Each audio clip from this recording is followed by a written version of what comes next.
नमस्कार, आपण पाहता हिरकणी न्यूज. हिरकणी न्यूज प्रत्येक क्षण ताज्या घडामोडी आणि महत्त्वाच्या प्रत्येक बातमीसाठी नेहमी तत्पर. तक्रार दिल्याचा राग, दुचाकी अडवून तोडफोड, चौघांवर गुन्हा दाखल. पोलीस ठाण्यात तक्रार दिल्याच्या रागातून एका व्यक्तीची दुचाकी अडवून तोडफोड केल्याची धक्कादायक घटना इचलकरंजीत घडली आहे. या प्रकरणी चौघांविरोधात गुन्हा दाखल करण्यात आला असून पोलिसांकडून पुढील तपास सुरू आहे.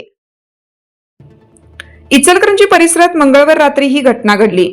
फिर्यादी इस्माईल मुसा शेख यांनी यापूर्वी काही व्यक्तींविरोधात पोलीस ठाण्यात तक्रार दिली होती. याच तक्रारीच्या रागातून शेख हे घरी जात असताना लोटस पार्क कमान परिसरात 2 जणांनी त्यांच्या दुचाकी समोर येत त्यांना अडवले.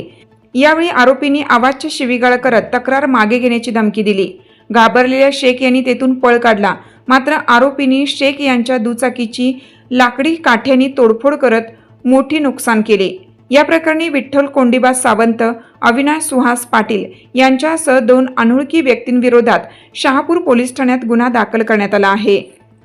आपल्या हिरकणी न्यूज चॅनलला लाईक करा, शेअर करा आणि सबस्क्राईब करायला विसरू नका आणि रहा अपडेट.